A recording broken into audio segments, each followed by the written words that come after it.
Chile se posiciona entre los 20 países del mundo con el mayor aumento del precio de las viviendas. Chile sería un país donde la vivienda es severamente no alcanzable. Yo creo que para la clase media, imposible, prohibitivo. Una persona que adquiere una casa sobre los 33 años, 35 años, o sea, imagínate, va a jubilar pagando una casa. En la casa propia en este momento, ¿cómo lo describirías en una palabra? En una palabra, en este momento, inalcanzable. Este es un índice, el PIR, que en realidad se aplica en las distintas partes del mundo, que en realidad hacen ver qué tan alcanzable es comprar una vivienda o no. Se supone que si es que uno tiene un indicador mayor a 5, esto se considera como severamente inalcanzable.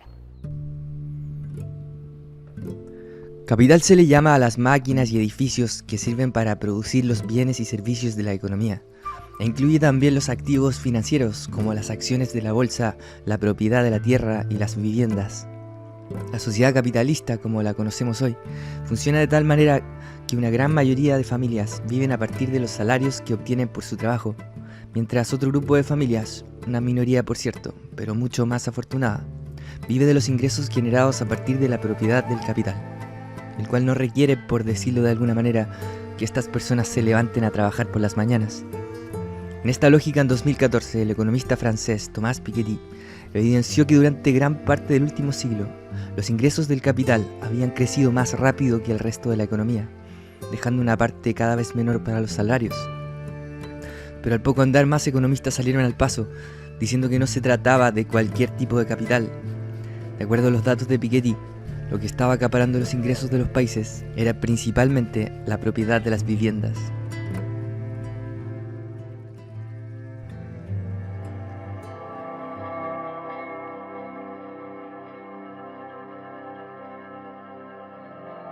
El 2019 fue 7,2, 2020 fue 10,8. ¿Y en 2019 ya era severamente inalcanzable? Sí. ¿Y ahora qué lo que? Severamente inalcanzable, porque no hay después de 5. No hay una categoría después de 5, imagínate lo inalcanzable que es. Sí, exactamente, estamos cada vez peor. Para muchos hogares es muy difícil arrendar y es muy costoso arrendar, es prácticamente imposible comprar. Quizás lo más revelador es que hoy día tenemos que la mitad de la población gana en promedio 400.000 pesos y el precio promedio del arriendo es de 320.000 pesos en todo el país. Esto es gigantesco. Sabíamos que venía aumentando la cantidad de familias viviendo en campamento desde el 2011 y en realidad aumentaba entre 2.000 y 3.000 familias al año, pero desde el 2019 hasta ahora se pasó de un salto de 47.000 familias a 81.000. Pero como están los campamentos, están los allegados, como están los allegados, están los hacinados, como están los hacinados, están las personas que ni siquiera tienen un lugar fijo donde viven y van rotando en diferentes viviendas, están las personas que arriendan una pieza en una casa más grande y que viven en una especie de hacinamiento regular. Finalmente el campamento es la cara visible de lo que está detrás de la crisis de acceso a la vivienda, ¿ya? La crisis de acceso a la vivienda se manifiesta también en las ciudades, pero con una cara un poco más oculta, que ahora la sacó la pandemia. Como, oye, hay mucha gente viviendo allegada.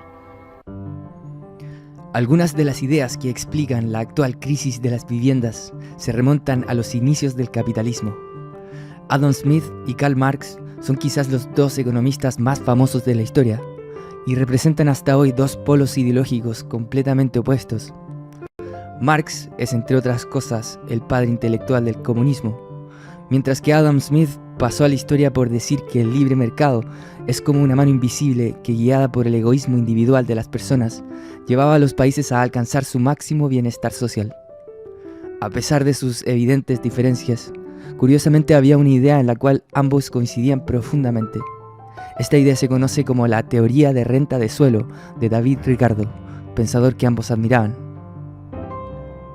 La teoría dice algo así: cada ubicación en la ciudad es única, y por tanto, como señala el propio Adam Smith en su libro La riqueza de las naciones, la propiedad del suelo es esencialmente un monopolio.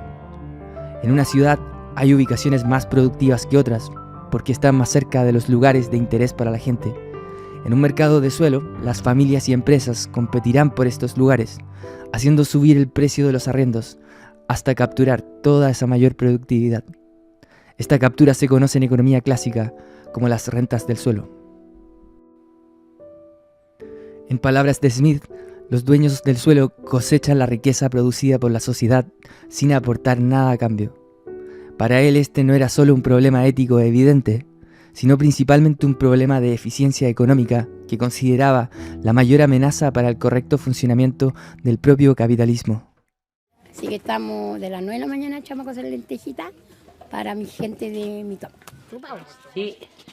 ¿Qué? ¿No, pero está llena ese fondo? Que aquí el alquiler es súper caro. O sea, si tú no trabajas de noche no puedes pagar un alquiler, porque si trabajarías solo con el mínimo es como para pagar solamente tu pieza.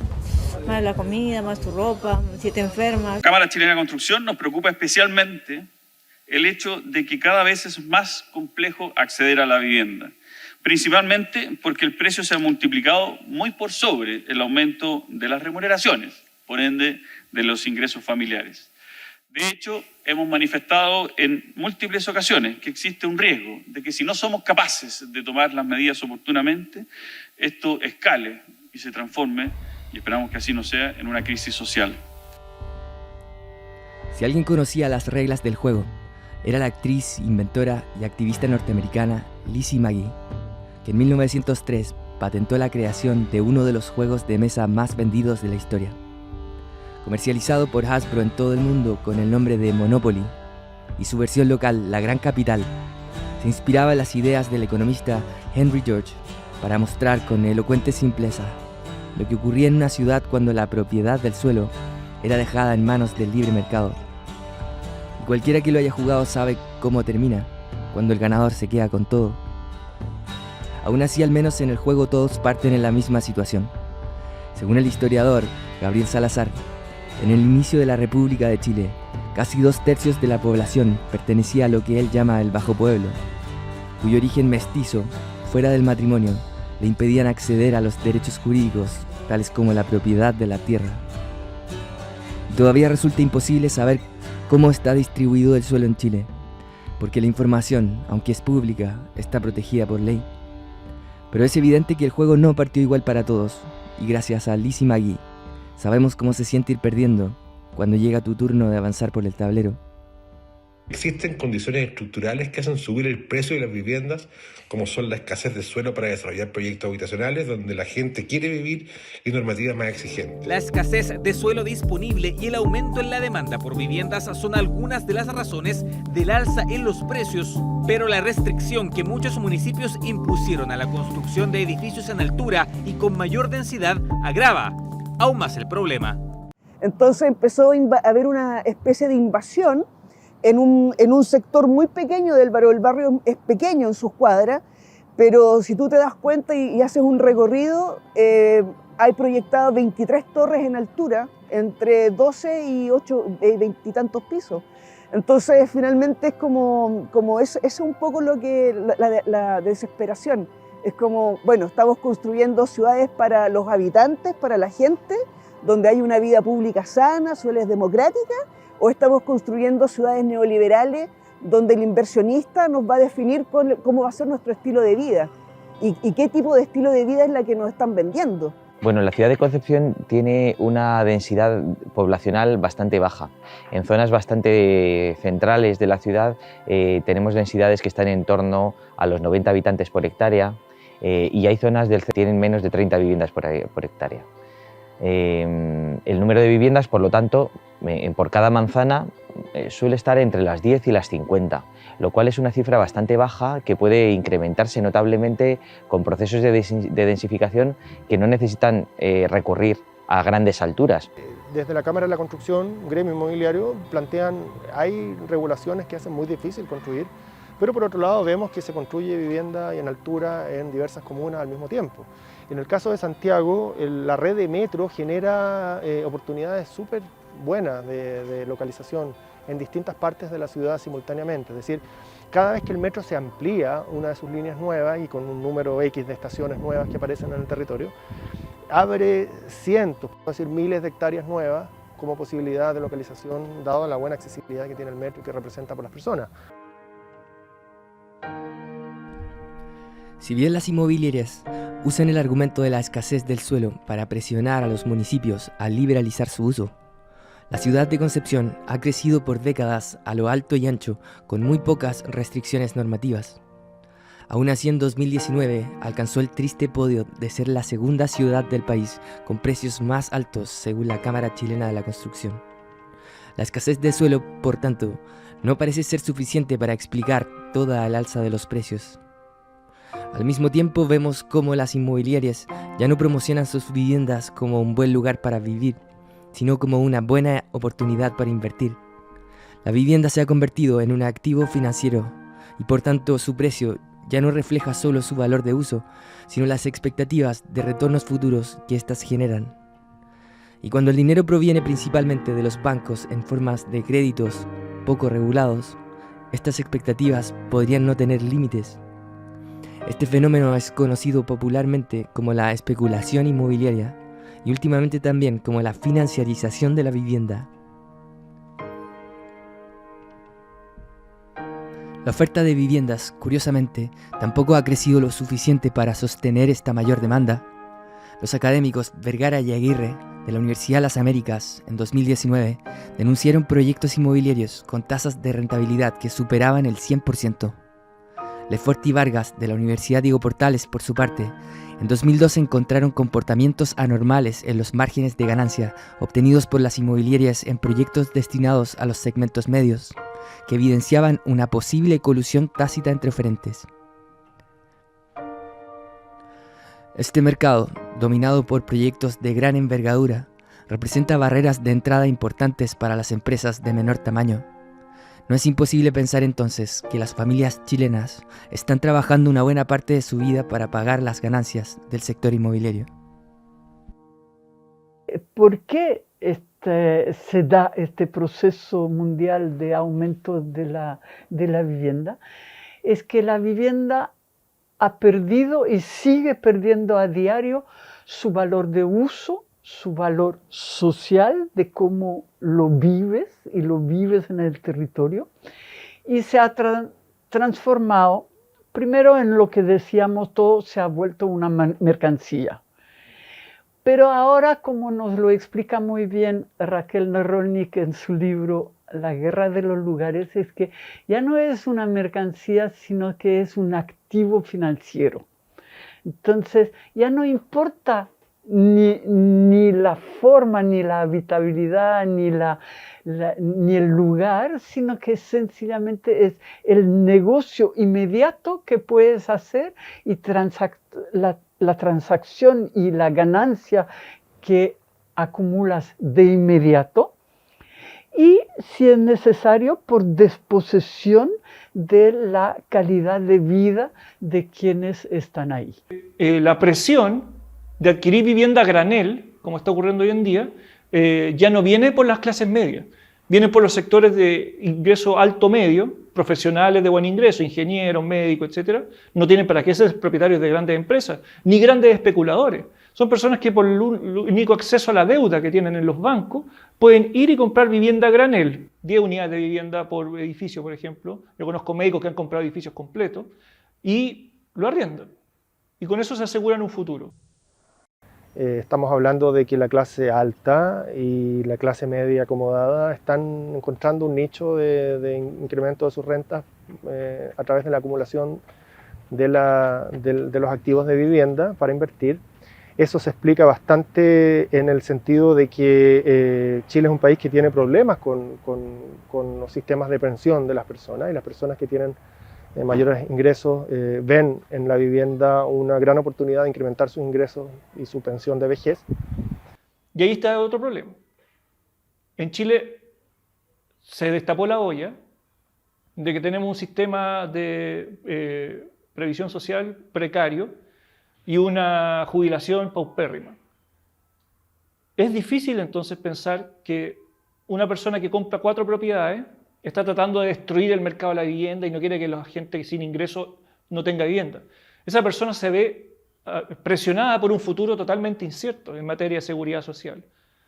Cuando esa persona, si hoy día es ingeniero, jubila a los 65 años, ¿qué va a hacer de los 65 a los 99 años? Bueno, esa es su duda.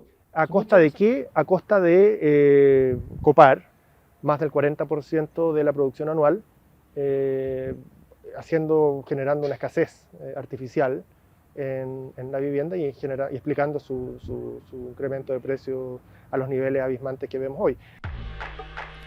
Los economistas clásicos como Smith y Marx coincidían en que el aumento del precio del suelo no debía ser privatizado por los dueños de este, como ocurre todavía, sino capitalizado por la sociedad en su conjunto.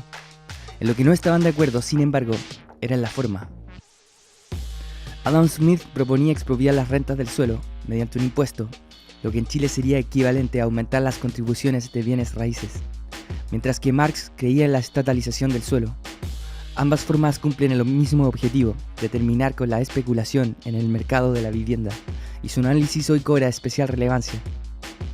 Pocas cosas tienen tanto consenso entre economistas de distintos sectores como la eficiencia del impuesto a las rentas del suelo, y a pesar de esto implementarlo conlleva un desafío político importante. Más de la mitad de las familias chilenas son propietarias de al menos el suelo donde viven y se benefician de sus rentas.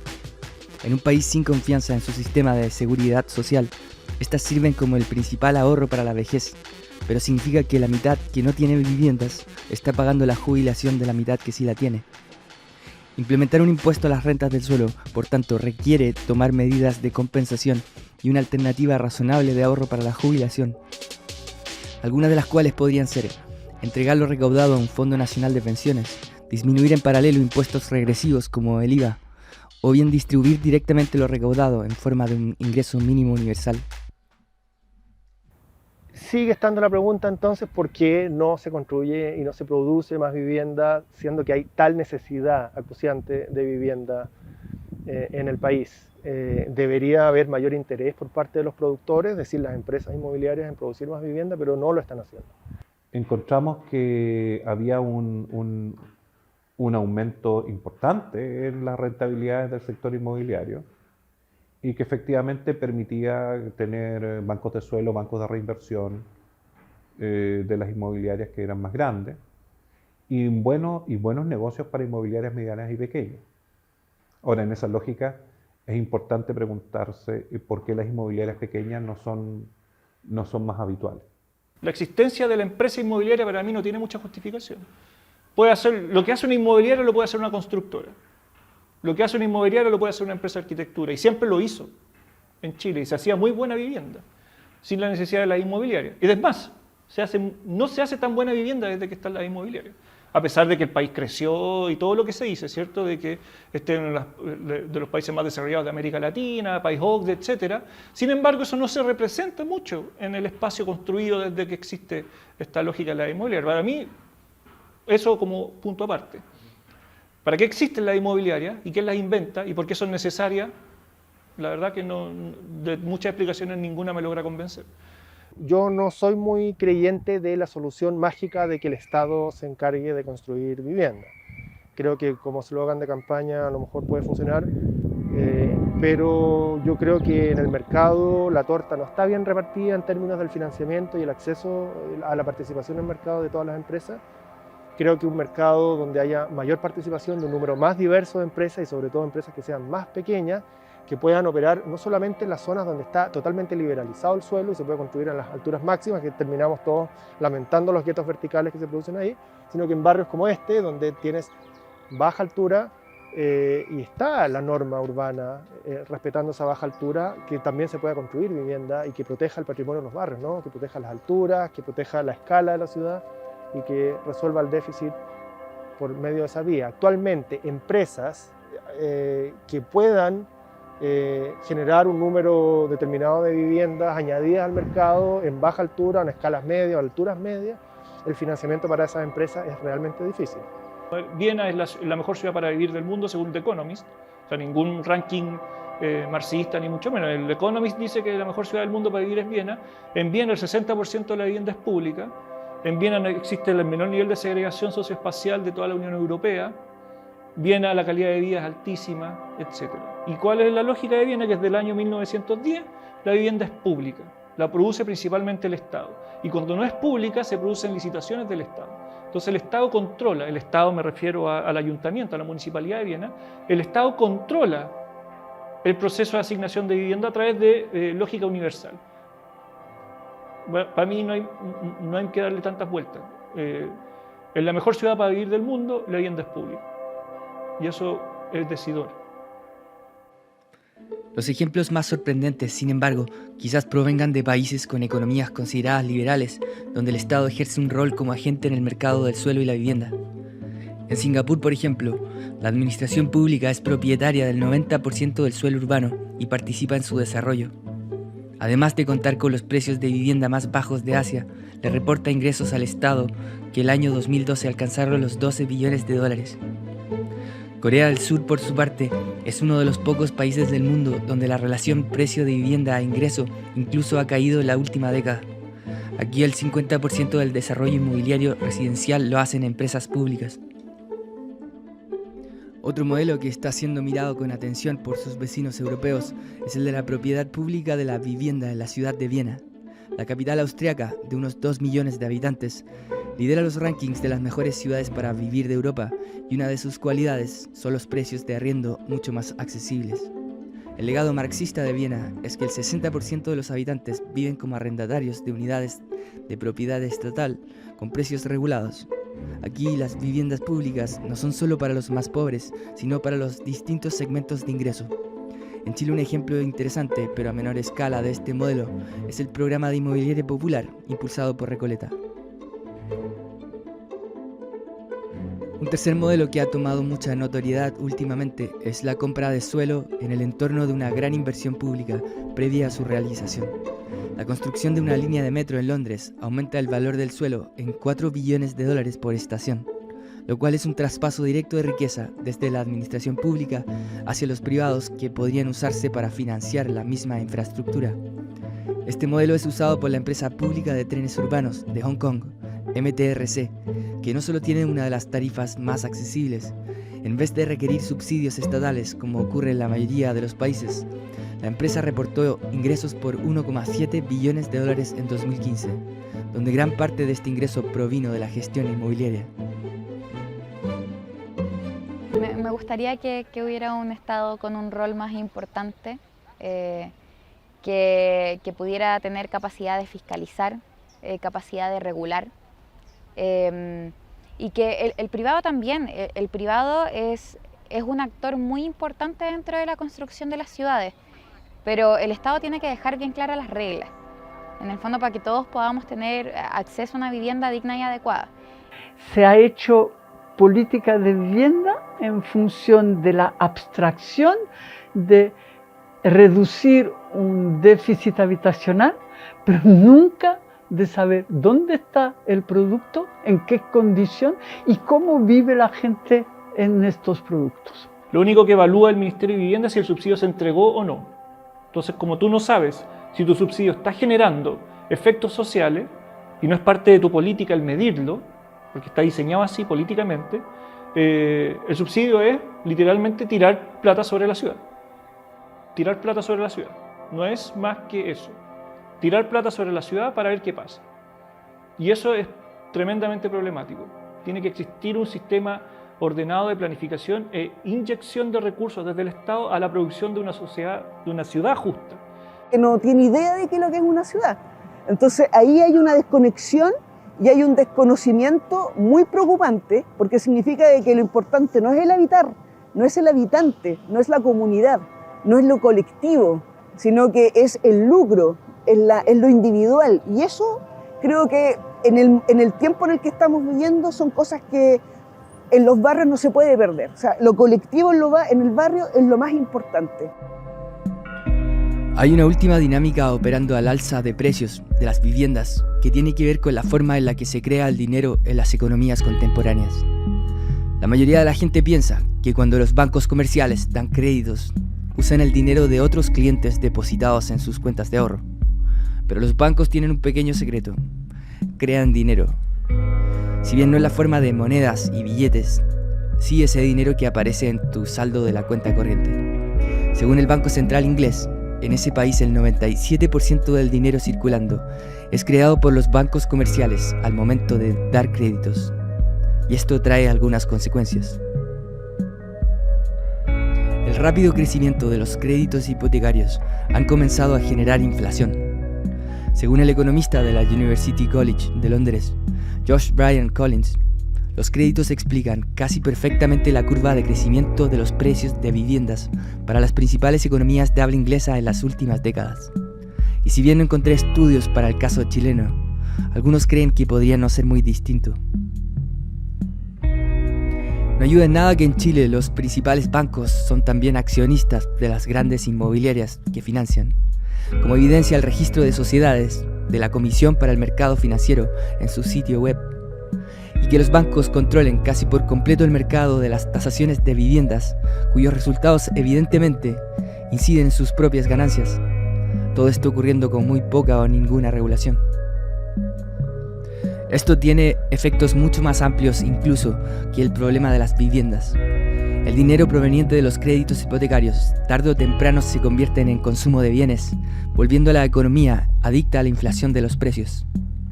Después de la caída financiera global de 2008, tanto el Fondo Monetario Internacional como la OCDE publicaron estudios alertando que este tipo de créditos era la principal razón de la actual inestabilidad de nuestras economías. Y a pesar de la advertencia, nada ha cambiado demasiado. O sea, mientras no nos veamos las caras y conversemos desde distintos ámbitos, la verdad sobre el fenómeno urbano nunca va a poder existir.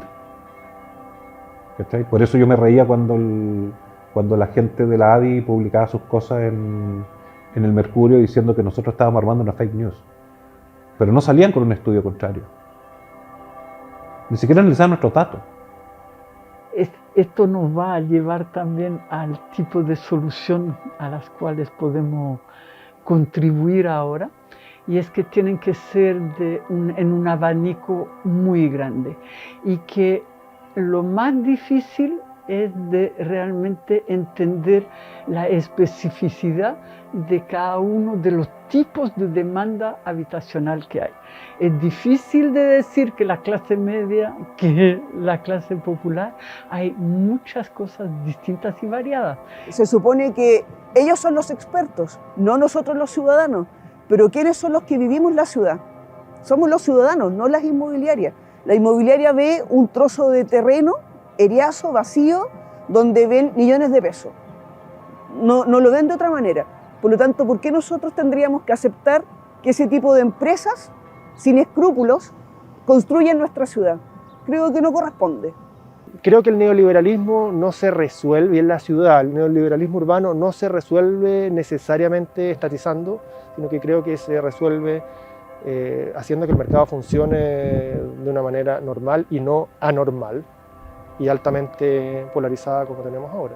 Para mí un aspecto central es el de el cambio del marco legislativo, sobre todo en los sistemas de producción de ciudad. Cómo se construyen los nuevos barrios, cómo se generan el nuevo suelo urbano y un sistema que reequilibre mejor las cargas y los beneficios que tienen los propietarios de suelo. Yo creo que ese es el aspecto central que permitiría llegar a generar nuevas ciudades más armónicas, más justas, con mayor calidad de vida, ¿no? Y para eso, bueno, hace falta introducir cambios importantes, pero parece que vivimos un momento histórico en el que esto podría llegar a producirse. La pregunta ya se trasladó al debate constitucional. ¿Qué significa incluir el derecho a la vivienda en la nueva Constitución? ¿Y cómo pagaremos por este? Y no es que ya no se esté haciendo. El sector público durante las últimas 3 décadas pagó total o parcialmente el 70% de las viviendas que se construyeron en Chile, cumpliendo así con su rol subsidiario. Pero dadas las condiciones actuales, alimentar con más dinero el sistema parece que solo está agravando el problema. El economista Slaven Razmilic, en su tesis de magíster para el MIT en 2010, demostró que el precio de las viviendas subsidiadas estaba determinado 1 a 1 por el monto máximo del subsidio estatal y que por lo tanto cualquier aumento en el subsidio se traducía directamente a los precios y muy poco o nada en mejor calidad y ubicación. Claramente hay algo más jodido en todo este problema de la vivienda que solo la falta de recursos. Mientras el gobierno intenta redistribuir ingresos hacia los más pobres mediante los impuestos, el mercado inmobiliario funciona en el sentido contrario, devolviendo la riqueza a los más ricos. El derecho a la vivienda, entonces, no se trata necesariamente de generar un costo inabordable para los contribuyentes, sino de ajustar las reglas del juego para evitar las distorsiones actuales y paradójicamente incluso podría ser una forma de recaudación fiscal eficiente.